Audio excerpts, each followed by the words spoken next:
Hemmelere salam. Gelin biz bu gedek şular ýaly yumşajyk, suwluja, akyp duran şokoladly, türklerin aglayan pasta diýen tortyny pişireliň, ýagny şokolad sosly tort pişireliň. Aglayan pasta mine türkmençe näme diýjegimi bilmedim. Tort diýmelmi, keks diýmelmi?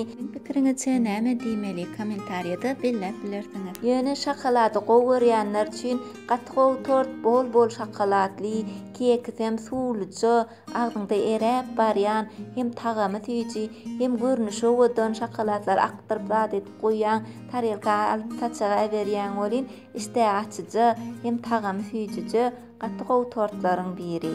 Gelin onu biz bugün şol aglayan pastany ýasalyň. Hamir üçin gerekli atlamyz 4 ýumurtga, 1 stakan şeker, 1 stakan ýağ, 1 stakan tüýt, 2 stakan un, 3 nahar çemçe kakao, 1 paçka vanilin, 1 paçka da kabartma tozu gerek. Bilen çöröni pişirip başlaryň. Oň üçin ýumurtgalamy çakýatsa, üstüne şekerimizi atýar, hemen bir çümüjük dudumuzy atýar, mikserde gowy diýip bulaýar, gowşy akyp bolup köpelýänçe mikserde bulap garýar.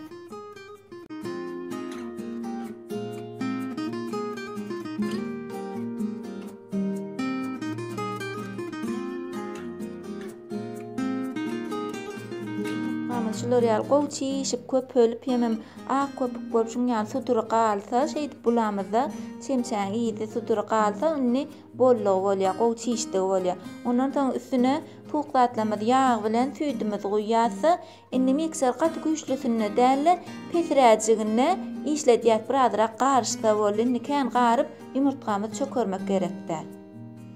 Başga da bir gapda gurdatlanmaz garýar.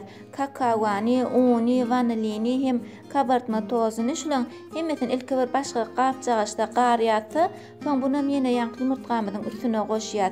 Bunu goşamyzda da ýene ýanky gaty güýçlüsine etmek gerekdir. Bolmany mikser aýryp elle garsaňdan bolýar.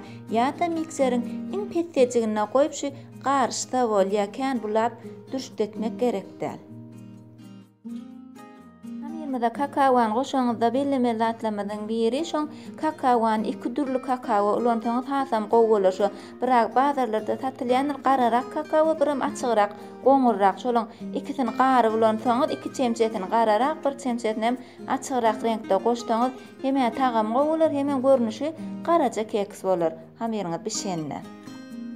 Bilen hamirimi taýýar boldy. Indi buny kän artyk maç bulawam durmalar, şu garşdygy boldy, mikser öçürýärde aýyrýar.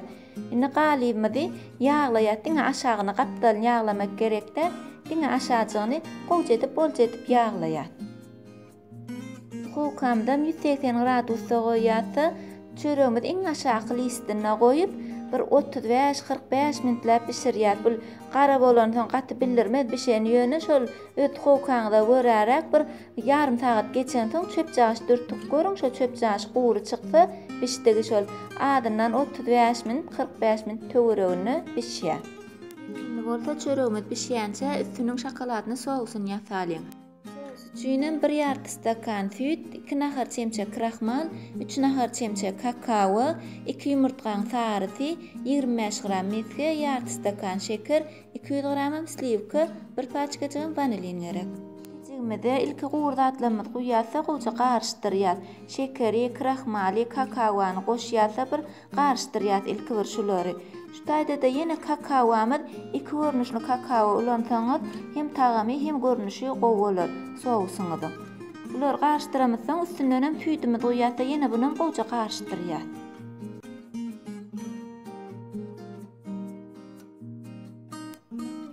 Ýumurtgamyza matýatsa ýumurtgamyzyň gowy garşanyny göz ýetirenmizden soň üstünden slivkanam goşýarsa, onuň buny petdeji wotda goýulýar. Bir salym petdeji wotda bulap duryp, gowja goýulýança bulap garyp pişirýär. Ha şokoladymy otda goýup goýuldyp, şular ýaly goýja bolýança bir salym otda goýup pişirdim. Ýöne hat lopuk goýup bolmagam gerek däl, tebägi häzir sowaýança da ödem sowanyna da birazajyk goýulýar. Şular ýalyrak bolandan soň otdan düşürýärse, miskamiz bilen vanilinimiz atýarsa, onuň gowja içine garyp, içine siňdirýär. Ondan soň aram-aram bulap durup, sowusymyzy gowy sowamak üçin bir gyrada goýýar. Bizim keksimiz pişdi. Bu şeýle pişmän bilmek üçin hem şu çöp jagaş bilen dürtüp görýär. Şeýdýät ene şu şeýdeňizde gurja çykan bolsa, onu pişdigi. Indi bu keksimiz hem ýene sowamaga goýýar. O soğandan soň üstüne de pişirip sowadyk goýan süýdümizi goýýar. Süýdüň 2 stakanam goýýarsa, onuň şu özüne şeker ýaly, hemmesi siňer ýalyga edýärse ýene bir salym gowy siňýänçä diýip bir gara aýryp goýýar keksimizi. Gelinginde bolsa krem şantimiz ýasaly. Krem şantam 2 paçka, ýani 150 gram krem şanta, 1 stakan sowuk süýdümiz goýýarsa, mikserde gowja edip bulap goýup, gowja krem şanty ýasaýar. Krem şantyny ýasaňyzda yüzündäki ýazylgy süýdüniň mukdarynan azyrak goşsaňyz, şonu krem şantymy gatça goýja krem bolýar. Dem şoň üçin 1 stakan süýt goşdyk. 1 stakan süýt goşdyk bolýan, şular ýaly goýja gatça gow krem boldy.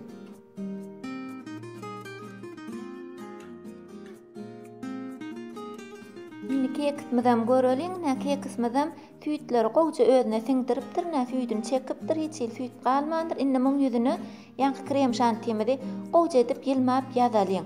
Şu esas ünsvermeli zatlaryň biri şu kremi şu ýüzüne çalaňyzda ýylmanajyk hemem gönje bolmaly. Sebäbi häzir üstüne şokoladny sous goýýaňda bir tarapy pes, bir tarapy beýik bolsa, sous deň ýaýramaz. Ol soğurak zat bolantaňda şoň üçin şu krem şantyny ýadaňyzda gönje hemem ýylmanajyk etmek üçin şoňa ünsverip şonu gowja elinje edip ýylmanajyp ýazmaly.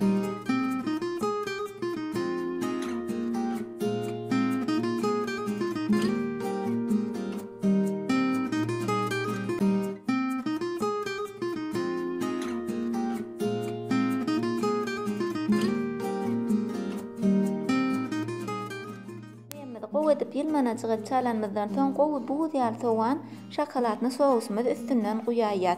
Sousuň hemmesini guýman, biraz rajan alyp galyp, soň tarelka ketip bereňizde ha şokolady gowurýan çagalary zady aýratynlap üstünden akdyryp guýýan ol hasam ol göze ýakyn bolsa bir hili iştäççe owadan görünýär.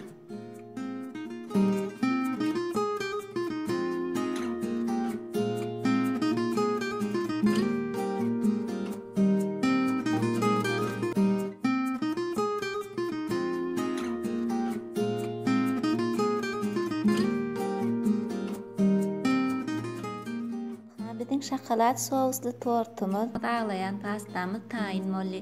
Siziň hem göwnüňizden turar diýip umyt edýän. Eger göwnüňizden turýan bolsa, ýataýan, pişirýän zatlamy halaýan bolsaňyz onu kommentariýada öz pikirlerinizi aýtmaňyz haýyş edýän. Hem podpiska boluň, hem like goýmagam ýatdan çykarmaň. Ýene de indiki videolarda görüşýänçek hoş sag bolun. Dedem ýasasaňyz noş bolsun, şowly bolsun.